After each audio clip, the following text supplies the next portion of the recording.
right, hi there. This is David Dubeau with Canadian Profits TV, coming to you from a different location.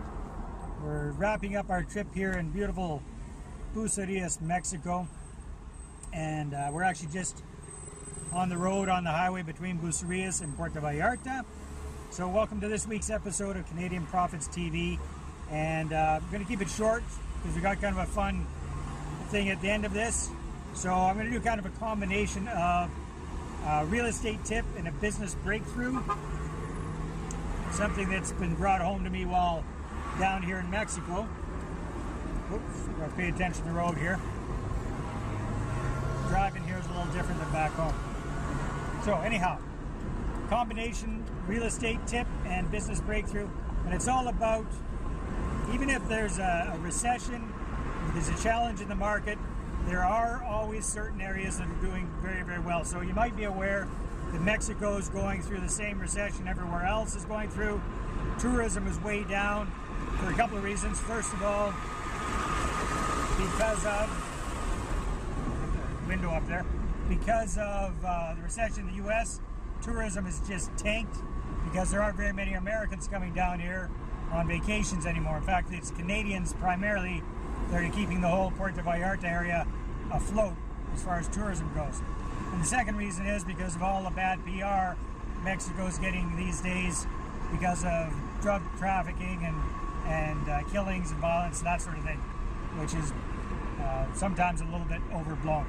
But anyhow, in spite of all that, there is one little area around here near Puerto Vallarta, near Bucerias, a little town called Sayulita, which is just booming like crazy.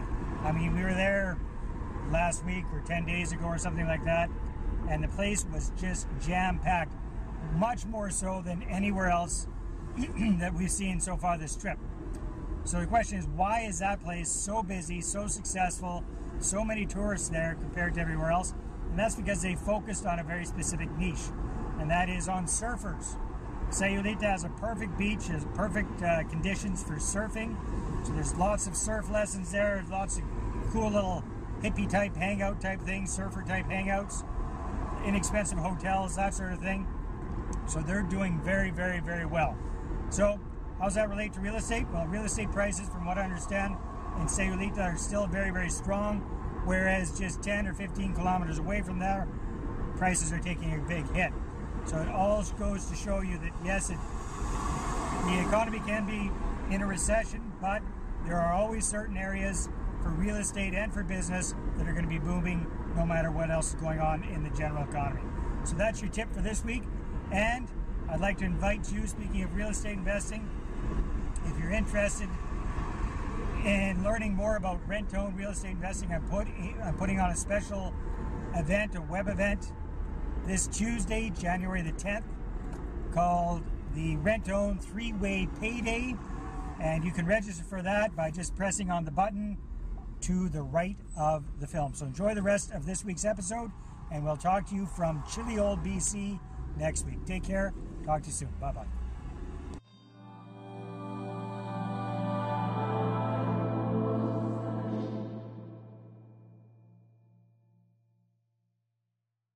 So here we are doing our little Segway thing. Zipping along cobblestone streets of Bucerias. There's David, our intrepid leader ahead. Andy, Susie, Amy, Jacqueline.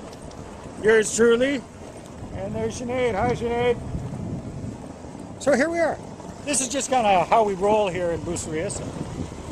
Just kind of an everyday zip around thing. Not. Okay, this is our first time on Segway. It's amazing how easy these things are to drive, actually.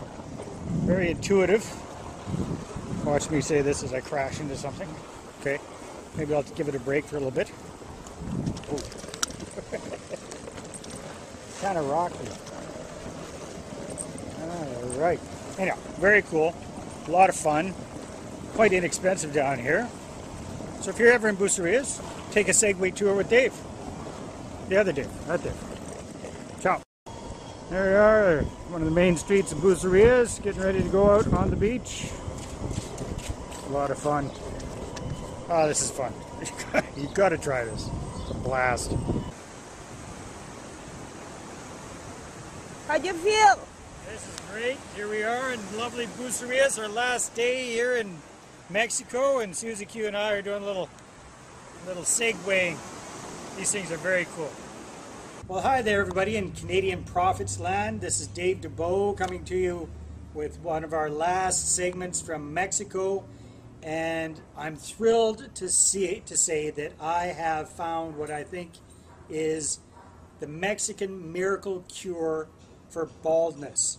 Now, even though my lovely wife Susie says I look pretty good going bald, you know, it'd be nicer to have a full head of hair. So, in case you weren't aware of it, I'm actually getting a little thin on top. Cameraman, if you could come over here, you can just...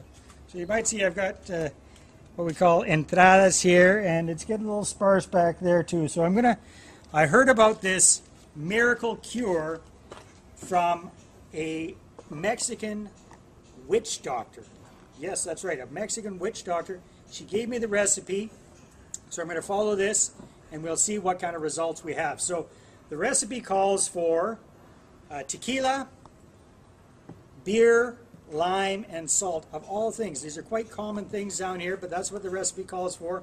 So we will follow what the recipe says. So we're going to get started with this. I've got my lovely assistant here. She's going to be helping me out. How are you doing today, assistant? Good. Very good. Oh, you know what? Okay, so we're going to start with, according to the recipe, it is 1 shot of tequila. So assistant, could you put the shot of tequila in our receptacle here, please? Special receptacle, anti-balding receptacle. Okay, we'll mix that. Oh, you know what we forgot? We forgot something. I've only got 2 pieces of lime here. I think I need another piece. Could you grab another piece, please? Thank you so much. So, yeah, so it's 1 shot of the tequila, and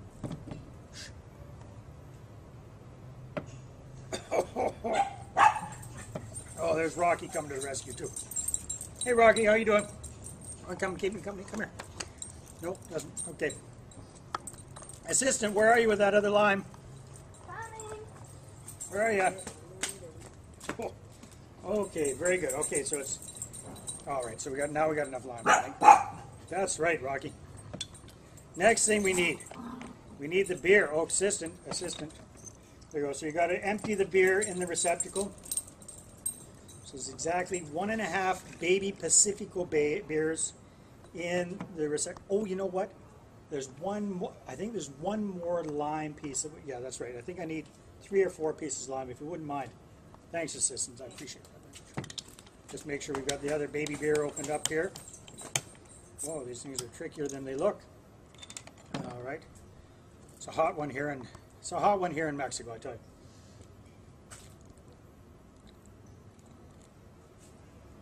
One and a half baby beers. That's just about half. Maybe a little bit more. Ah, much better, much better. Okay, assistant, where are you? Coming. Come on, assistant. All right, we'll put these things away. This table's getting a little wobbly. I don't know what's going on. Assistant, could you squeeze the limes in the mixture, please? All right, quickly, next one. There we go. Maybe one more. There we go. Excellent. Okay, very good. And could you mix it up a little bit? Oh, it's salt. You're right. Sorry. Yes. 3 shakes of salt. The witch doctor said 3. Very good. Okay, let's put it up. Now you have to mix it up, perhaps with this instrument here. Fantastic. That looks great. Okay, can you go get the applicator for putting this on, if you would, please? Let's go get the applicator, if you would. All right. Thank you very much. Now we'll put this on in just a second. All right, so assistant, where are you? Let's get this out. I can't wait to see how this Mexican miracle cure works. So if you could, how can I help you? I'll do the work. You got it? Sorry, they can't hear. The audience can't hear you. Sorry. This is the applicator, and first of all, I'm going to stir it. A little louder, please. I'm going to stir it a bit more around, and then I'm going to use the applicator and put it on. All right, so let's get going with that. That sounds good. Stirring this up. So this Mexican witch doctor assured me that this is infallible. It works every time, but she did say that occasionally there are slight color variations and side effects of that sort when you use this. So, okay, that looks quite stirred. You ready? All right, a fly away, please. All right, there we go. Oh, that feels cool. Limey. Yes, it little tingles a bit. Oh, very nice. Yeah, it's got quite an interesting aroma. I'm quite familiar with that aroma. I don't know why. Yeah. Oh, there. Oh, nice. There we go. Especially on your bald spot. Yeah, definitely need it. That's where I really need it, on the balls. Maybe some more up here. I don't want to tell you how to do your job or anything, but just in case. All right. Okay. Well, that should be good, I think. So now what? And then you have to keep this on for 12 hours. All right. So I have to keep this on for 12 hours. So we will see. We'll wait for 12 hours, and then we'll film, and we'll see what the results are. All right. Come back in a few seconds. Well, here we are back again the next day, and I must say the results are spectacular, if I do say so myself. So like the Mexican witch doctor said, there was a slight modification in my hair color. It's a little more blonde than it naturally is, than it normally is. Some people say a little gray. I like to call it white blonde. That's what I call it, a white blonde. What do you think, assistant? It's turned out very... Oh, it's so full. There's fans in the background hooting and hollering. I haven't been able to feel this much hair on my head since, well, ever. It feels great. What do you think? Does it look good? Is it becoming? In fact, it's my blonde. It's such a platinum kind of a blonde. It hurts my eyes. That's why I put the visor on here, just to keep the brightness out of my eyes. And this is the first time in a long time I've been able to just really enjoy combing my hair back like this. Oh yeah, it's great. So there you have it. The Miracle Mexican Hair Loss Cure. So when you're here in Mexico, oh, you like it fluffy, you like it kind of spiky, do you? I like it spiky too. I can just do so much with my hair now that I couldn't do before. So that's great. I can even put it in a mohawk. So next time you're in Mexico, if you've got a little hair challenges like I do, try the Miracle Mexican Hair Growth Cure. Take care. Talk to you next time.